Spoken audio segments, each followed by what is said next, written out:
persyaratan apa saja yang dipenuhi untuk mengajukan cerai gugat di pengadilan agama tanpa didampingi oleh kuasa hukum atau pengacara atau advokat.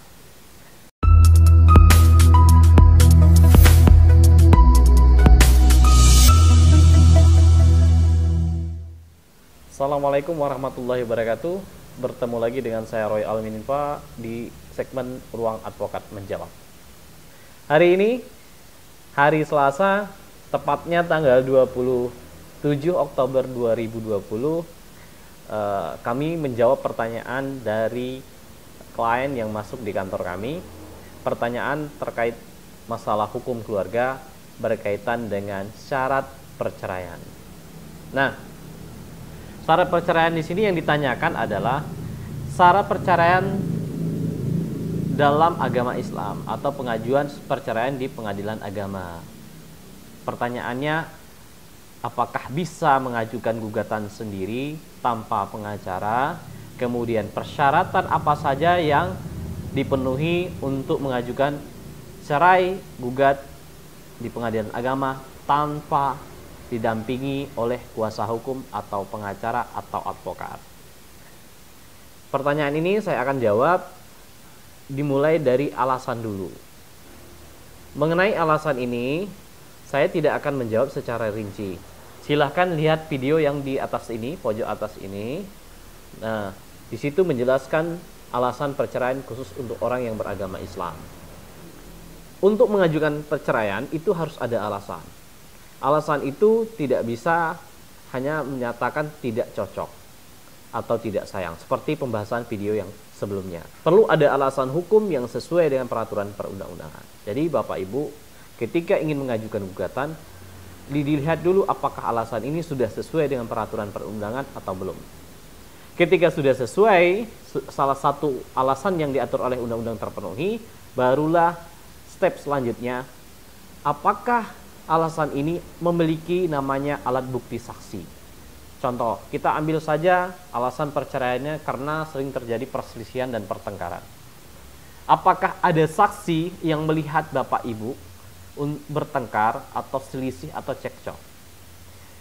Kalau tidak bisa melihat, ya mungkin terjadinya perselisihan dan pertengkaran itu di dalam kamar. Apakah saksi mendengar? Nah, jika mendengar, oke, itu bisa dijadikan sebagai saksi.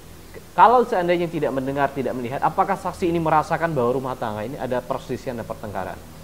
Ingat, saksi adalah yang melihat atau yang mendengar atau yang merasakan. Jadi, sebelum masuk ke pengadilan, cari dulu saksinya. Apakah ada saksi? Meskipun kadang-kadang ada saksi, namun misalkan pihak keluarga tidak bersedia untuk menjadi saksi. Meskipun alasannya kuat, akan tetapi ketika berbicara soal saksi, ada kalanya saksi menolak untuk menjadi saksi di pengadilan. Pertama tadi Bapak Ibu harus cari alasan, apakah alasan ini sesuai dengan hukum yang berlaku. Yang kedua, apakah memiliki alat bukti saksi atau tidak. Ketika memiliki alat bukti saksi, alasan yang kuat dan bersedia saksi ini hadir pada saat persidangan, dan nanti barulah untuk menyiapkan namanya dokumen atau alat bukti surat. Nah, alat bukti surat ini yang wajib dipenuhi, yang pertama ada namanya buku nikah, karena ini berbicara soal orang Islam, namanya buku nikah. Lalu ada yang bertanya juga, bagaimana kalau buku nikahnya hilang, rusak dan segala macam? Kalau buku nikahnya hilang, rusak, maka uruslah namanya duplikat buku nikah di kantor urusan agama tempat menikah dahulu. Untuk buku nikah atau dokumen nikah ini wajib asli, tidak boleh fotokopi. Kemudian yang kedua, identitas. Bagi penggugat wajib memiliki identitas. Identitas itu kalau identitasnya bisa berupa KTP, SIM, atau paspor. Berkas berikutnya disiapkan adalah kartu keluarga jika ada, atau akte kelahiran anak. Ini sifatnya tidak wajib, namun kalau ada. Tapi yang terpenting yang wajib tadi adalah adanya buku nikah, adanya identitas. Untuk syarat tambahan, bisa kartu keluarga, akte kelahiran anak, atau bukti lain, misalkan surat kesepakatan bersama. Kemudian, karena ini tadi tidak menggunakan jasa pengacara, dan wajib biasanya di pengadilan agama itu mendapatkan surat pengantar dari desa atau dari kelurahan. Jadi setiap orang yang mengajukan gugatan di pengadilan tanpa didampingi oleh kuasa hukum atau pengacara wajib melampirkan surat pengantar dari desa. Biasanya pengantarnya dari RT, RW, pedukuhan, lalu ke desa. Kemudian surat gugatan. Surat gugatan itu historis dari awal menikah sampai dengan mengajukan gugatan, memuat tentang peristiwa-peristiwa yang terjadi selama perkawinan itu berlangsung dan alasan-alasan perceraiannya, serta memuat keinginan atau tuntutan. Di dalam gugatan ada namanya posita dan petitum. Jadi Bapak Ibu yang tidak paham dengan gugatan, maka bisa belajar melalui internet atau mencari informasi melalui pos bantuan hukum atau datang ke kantor pengacara hanya untuk melihat contohnya atau bertanya.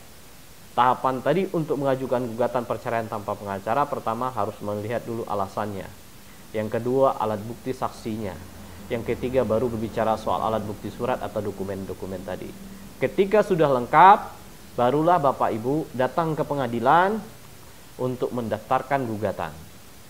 Di bagian pendaftaran terbuka pada jam kerja, dan bukti atau dokumen-dokumen tadi dibawa pada saat pendaftaran. Termasuk juga gugatan harus dibuat sebanyak biasanya minimal 7 rangkap.